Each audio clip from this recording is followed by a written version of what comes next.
Hello guys and welcome to tuts in Hindi. और ये हमारी सीरीज़ का अगला ट्यूटोरियल है जिसमें हम सीखने वाले हैं लिस्ट टैग्स के बारे में। लिस्ट टैग्स आप बेसिकली जानते होंगे लिस्ट का क्या यूज़ होता है। आप यहाँ पे जैसे कि आप वर्ड डॉक्यूमेंट में देख सकते हैं, मैंने एक एग्जांपल के तौर पे आपको बताया कि लिस्ट टैग्स दो प्रकार के होते हैं, एक ऑर्डर्ड लिस्ट और एक अनऑर्डर्ड लिस्ट। अब मैंने एग्जांपल दिया ऑर्डर्ड लिस्ट का, जहाँ पे आप देख सकते हैं मैंने नंबरिंग दी है 1 2 3, और फिर अनऑर्डर्ड लिस्ट आप देख सकते हैं नीचे जहाँ पे मैंने नंबरिंग नहीं दी। तो मेरे हिसाब से आप एग्जांपल से ही समझ गए होंगे कि ऑर्डर्ड लिस्ट और अनऑर्डर्ड लिस्ट में डिफरेंस क्या है। हालांकि हम लिस्ट में डिफरेंस क्या हम ये नहीं सीख रहे, हम इसे ये सीखेंगे कि हम इसे HTML डॉक्यूमेंट में कैसे करेंगे। तो आइए अब हम स्टार्ट करते हैं HTML की कोडिंग। अब मैं स्टार्ट करूंगा H1 टैग से।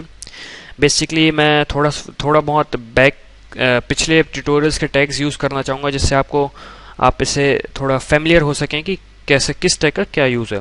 तो जैसे मैंने H1 टैग के अंदर U टैग लगाया जिसे हम अंडरलाइन टैग कहते हैं। Learning about list tags /U। आप इस ऑर्डर का बिल्कुल ध्यान रखें, जो लास्ट टैग हम लगाते हैं उसे हम पहले क्लोज करते हैं, फिर उसके बाद हमने H1 लगाया, सबसे पहले हमने H1 लगाया तो हम उसे सबसे बाद में क्लोज करेंगे। ये नेस्टिंग का एक रूल है। मैं इसे थोड़ा अच्छे तरीके से रिप्रेजेंट कर देता हूँ जिससे आपको आसानी हो समझने में। अब चलिए हम P टैग का यूज़ करते हैं, जिससे कि एक सॉर्ट ऑफ कैप्शन टाइप का हम क्या कर रहे हैं। तो मैंने इसे दिया ऑर्डर्ड लिस्ट टैग मैं इसे P टैग से क्लोज करूँगा। अब मैं आया OL और इसका closing tag, oops not old, it's OL। तो अब OL टैग को आप देख सकते हैं, OL stands for ordered list, O stands for ordered and L stands for list. अब इसके अंदर हमें जैसे कि कोई आइटम ऐड करना है तो हम इसे LI टैग से यूज़ करेंगे। LI stands for list item, तो हम इसे देते हैं लिस्ट आइटम 1, फिर हम देते हैं लिस्ट आइटम 2 ITM2, और फिर हमारा लिस्ट आइटम 3। अब आप देख सकते हैं ये हमारा लिस्ट आइटम जो कि ऑर्डर्ड लिस्ट है ये ख़त्म हुई। अब मुझे जो अनऑर्डर्ड लिस्ट करना है मैं उसे स्टार्ट करूँगा, तो मैं उस P टैग फिर से देना चाहूँगा unordered list tag.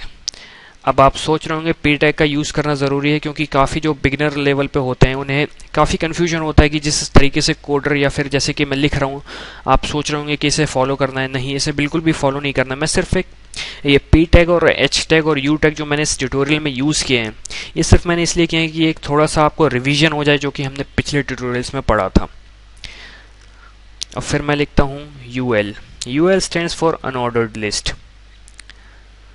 U stands for unordered and L stands for list। अब इसे भी हम LI टैग में लिखेंगे, जो कि हम लिस्ट आइटम रिप्रेजेंट करेंगे, हम उसे LI टैग के अंदर लिखेंगे। तो मैं लिखता हूँ list item with no order, फिर second list item and another list item with no order, फिर ये हमारा थर्ड एंड फाइनल।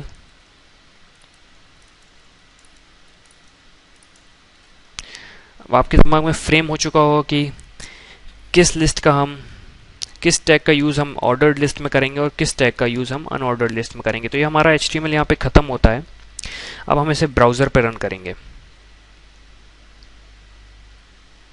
तो आप देख सकते हैं, मैं इसका सोर्स कोड दिखाऊंगा आपको। आप देख सकते हैं सोर्स कोड की साइज़ थोड़ी छोटी है, तो आप प्लीज़ देखिए, या फिर आपने जो फाइल देखी है, फाइल में लिखा है वो आप उससे टैली करिए। अब मैंने देखा आपको स्टार्टिंग करी मैंने H1 टैग से, उसके अंदर मैंने U टैग लगाया, तो बेसिकली एक H1 हेडिंग लगाया, फिर उसने उसे अंडरलाइन कर दिया। फिर उसके बाद मैंने एक P टैग लगाया है, P टैग में मैंने लिखा है ऑर्डर्ड लिस्ट टैग। फिर उसके बाद मैंने OL टैग लगाया है, OL stands for ordered list, और फिर उसके अंदर मैंने जो लिस्ट आइटम लगाए list item 1 2 3 and so on. फिर मैंने एक P टैग लगाया जिसमें मैंने अनऑर्डर्ड लिस्ट लिखा है, फिर उसके आगे UL टैग लगाया है, फिर उसमें लिखे हैं लिस्ट आइटम्स।